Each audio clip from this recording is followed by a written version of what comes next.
nothing there, ref. That she got the ball. Good morning, Spurs fans all around the world, and the mighty Tottenham Hotspur are back in action today as we travel up to Merseyside to take on Everton at the Hill Dickinson Stadium. It is 6th versus 12th in the Premier League, and Tottenham Hotspur are looking to get back to winning ways after a poor start off the back of international break. And today's game will not be easy. Tottenham haven't beaten Everton away from home in over 4 years, and Everton have also been solid in their new stadium, unbeaten in 4 league games and conceding just 2 goals. But there is a reason to be optimistic for Tottenham fans, because we have picked up the most away points in the Premier League this season, 10 from a possible 12. In fact, we remain unbeaten on the road this season, which is a huge positive as we look to steady a campaign that has lost a bit of momentum. And we are entering an absolute brutal run of fixtures. We've got Everton away today, Newcastle away in the Cup, Chelsea at home, Copenhagen at home, Man United at home, Arsenal away and PSG away, all coming up this month.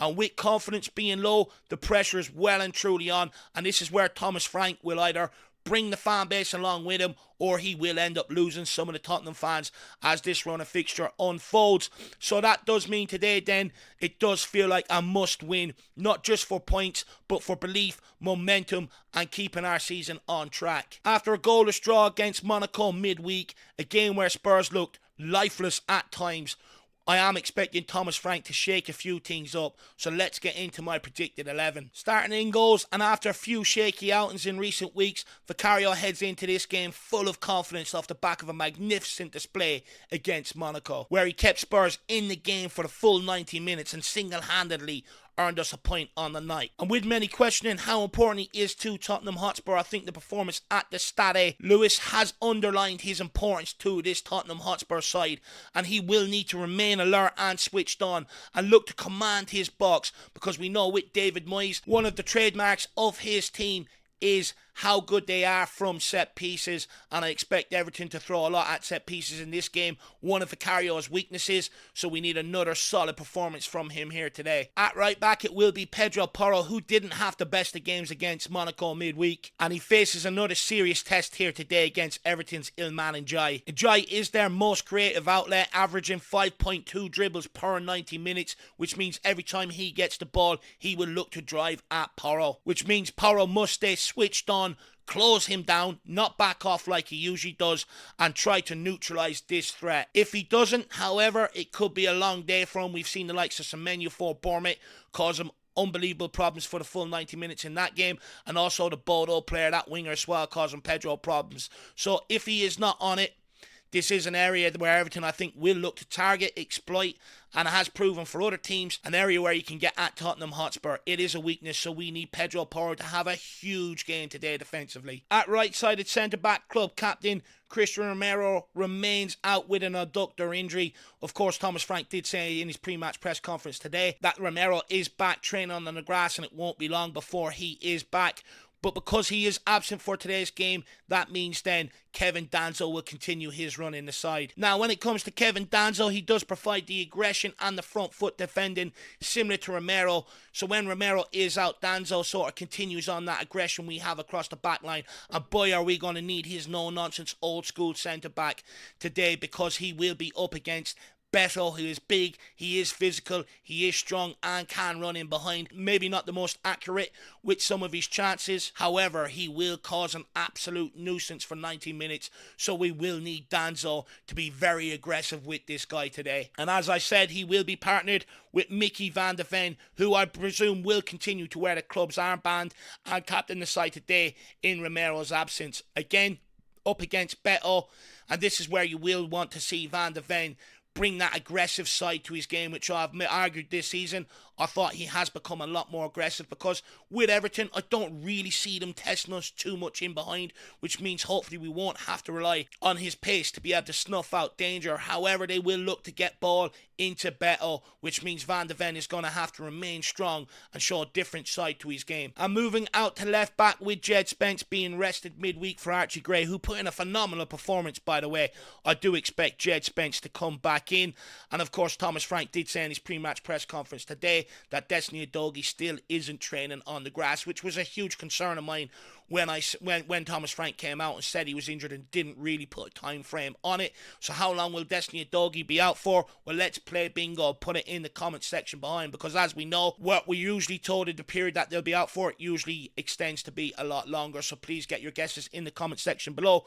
Now, with Jed Spence coming in today, look, going forward, he is going to have to start producing down this side. He does limit us going forward because he's right foot and he's constantly looking to play inside, which is a huge problem. We need him to start learning to trust his left foot, or at least start putting ball in behind for this winger to get onto, because with him constantly passing inside, it means we lose the directness and the speed of attack down this side, which does hinder how creative and how free-flowing we can be down this side. It's of my opinion that David Moyes will put Jack Grealish down this side and not look for him to go direct and beat Jed Spence on the outside, which many wingers have proven they cannot do, but instead looking to cut inside and cause a threat on Tottenham's goal, which is something that maybe you would argue, looking back at the last game, Jed Spence isn't very comfortable with when playing on the left-hand side. Both goals came from players cutting in off that side. So I just wonder, will David Moyes tactically switch it up and put Jack Grealish down this side, looking to maybe expose one of Jed Spence's weaknesses in defending, which there are not many. Moving into midfield, and I think it'll be a huge mistake if Thomas Frank doesn't continue to roll out this partnership, especially away from home,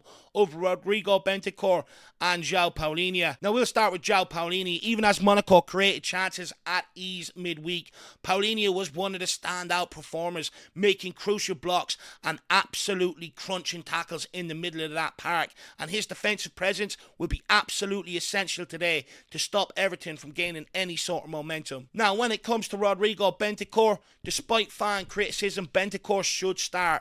When he was substituted against Monaco, we looked worse off for it. Spurs lost our ability to be able to retain possession and also lost control of that midfield. Regardless of what people's thoughts are around his progressive passing, his experience and ability to be able to recycle the ball will be crucial against Everton. If you go back to that Monaco game and look at twice when Bergwijn dropped deep to pick up the ball, he lost the ball twice and then nearly scored off it twice.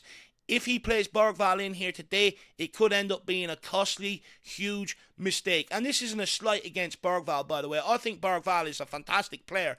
And when he reaches Rodrigo Bentancur's age of, 27, 28 that he is now, he probably will be a better player.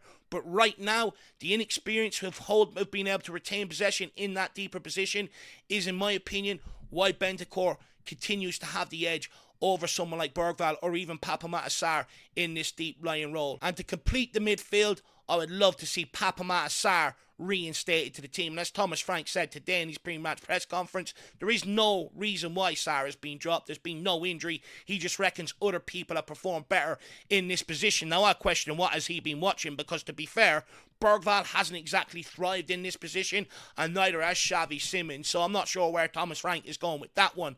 And look, Lucas Bergwijn did not take his opportunity in that number 10 role against Monaco. He struggled and he constantly lost possession, and when he did get the ball, he created absolutely nothing, failing to spark any attacks whatsoever.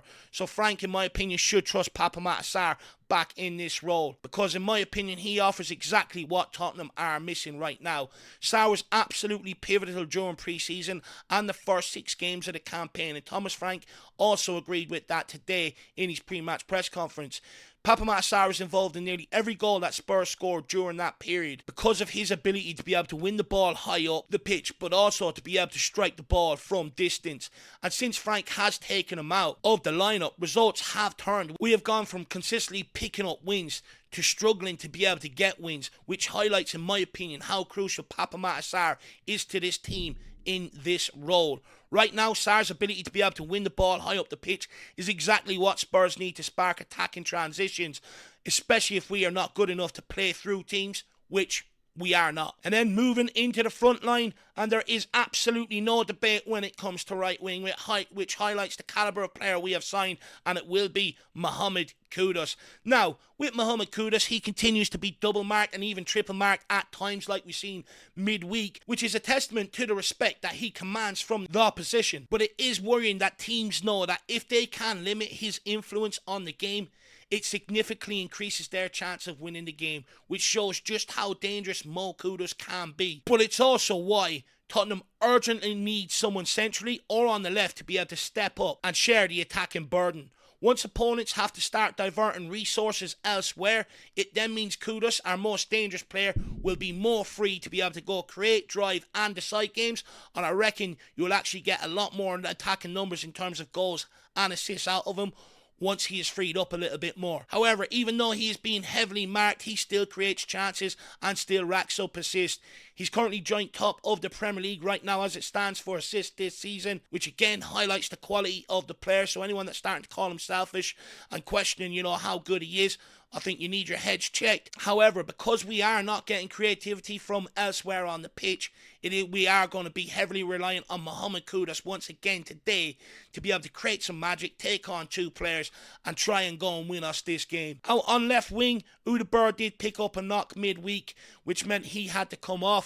So I think Xavi Simons should come into the team on the left-hand side. It's of my opinion that right now, until Xavi Simons acclimatises to the Premier League, he is too lightweight to be able to play in that number 10 role. And I think he also realises that as well. When you look at games that he has played for us this season, even when he's been selected in number 10, you go back to the other night when he's brought in on number 10, he spent all of his time hanging out on the left-hand side. And the reason why he's doing that is because that's where he can get his space, where he can get turn, look to take players on, or deliver that killer pass into the final third. And for me, in order to extract that from Xavi Simons right now until he acclimatises, he has to play off the left-hand side.